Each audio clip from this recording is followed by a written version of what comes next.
Across Europe, migration is resurging as a key political battleground. It's propelling support for far-right parties and is fomenting spats between EU member states, aggravating divides between the countries migrants travel through and those they want to reach. Italy has become the main gateway to Europe. 130,000 migrants have arrived so far this year, nearly double the figure for the same period in 2022. The tiny island of Lampedusa saw 8,500 migrants and asylum seekers arrive earlier this month. With residents' anger growing, Italy's far-right Prime Minister flew in, alongside the European Commission's president. Giorgia Meloni was elected, promising to take a tougher approach on migration. Instead, numbers have soared under her watch. Italy's government has passed new laws allowing migrants due to be deported to be detained for up to 18 months. But jousting with her own right-wing coalition partners, Meloni is pushing for a naval blockade of North Africa. Migration has been turned into a flagship issue by parties, especially on the right.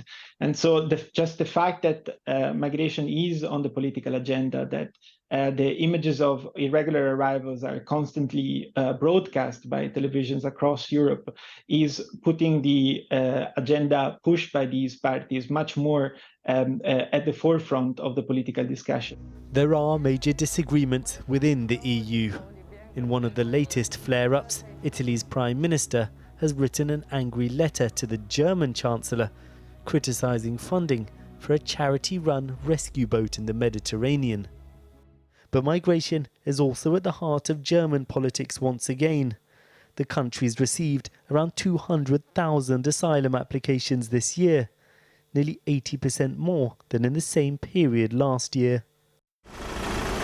Here, German police detain a group of migrants at the Polish border, but there's been an increase in spot checks. Resentment at policies on migration have seen support for the far-right AfD opposition party rising. Even Germany's Green Party are now calling for a tougher approach. Meanwhile, the German Chancellor has been criticising neighbouring Poland for an alleged corrupt scheme granting Schengen visas in exchange for payments. Der Visaskandal, der da jetzt in Polen stattfindet. The visa scandal happening in Poland right now requires an explanation. I don't want Poland to simply wave people through so that we then have debates about our asylum policies. The Polish government insists only a small number of visas are questionable. Elections are due in Poland next month, with migration a key issue, despite receiving relatively few asylum applications. Officials have introduced new border controls with Slovakia, but there's been a spike in migrants passing through, and where an election is also set to take place. The right-wing candidate leading the polls wants to suspend EU rules on open movement.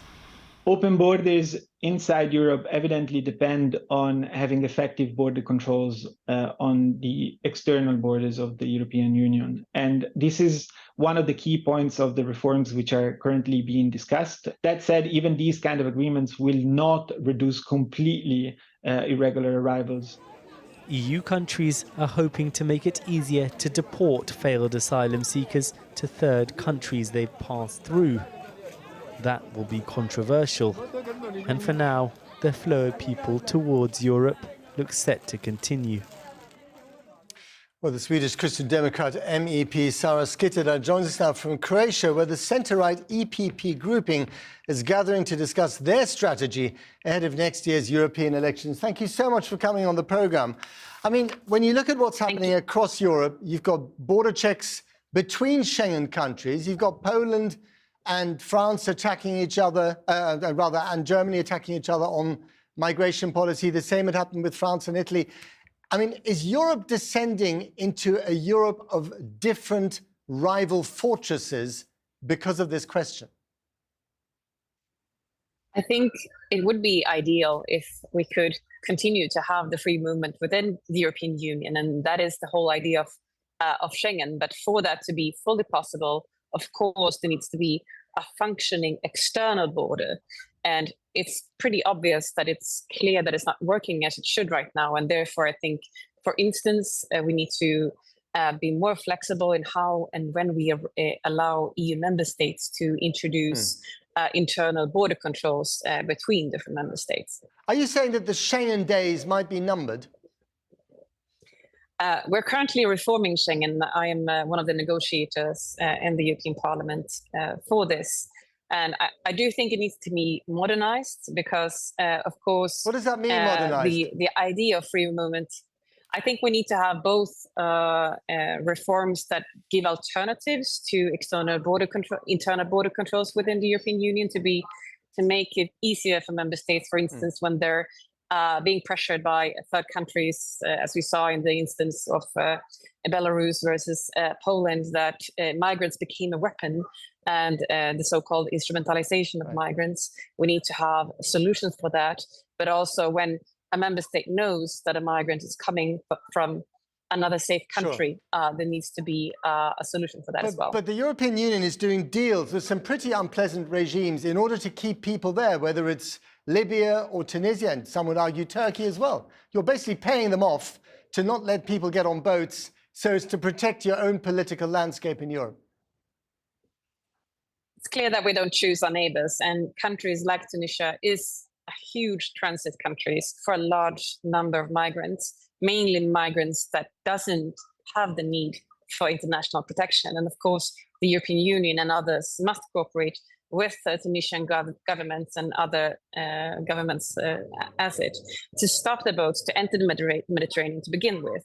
And I think these kind of reforms will be one of the most important pieces of a more sustainable migration policy in Europe in the upcoming years. And very briefly, is this because parties like yours on the centre-right are just worried that the far-right is breathing down your neck, whether it's in Sweden or in Austria or in Italy or in Germany? I think one of the reasons for the rise of a populist party is the centre-right's inability to act in time, and we failed when it comes to having a sustainable migration policy prior to the crisis in 2015, and we're paying that price right now, both in the consequences of not having a functioning migration system, but also in the polls. And very, very briefly, our Home Secretary Suella Braverman said today that being gay or a woman and possibly being persecuted does not give you the right to asylum. In one word, do you agree with her? The Swedish government has also changed its rules for the grounds for international protection, and I think we need to have reforms. But of course, we need to offer a safe haven for people that are prosecuted for whatever reasons. Okay. If it is their sexual orientation, of course, we need to have protection for that as well. To be discussed another time. Sarah Skyttedal, thank you very much indeed.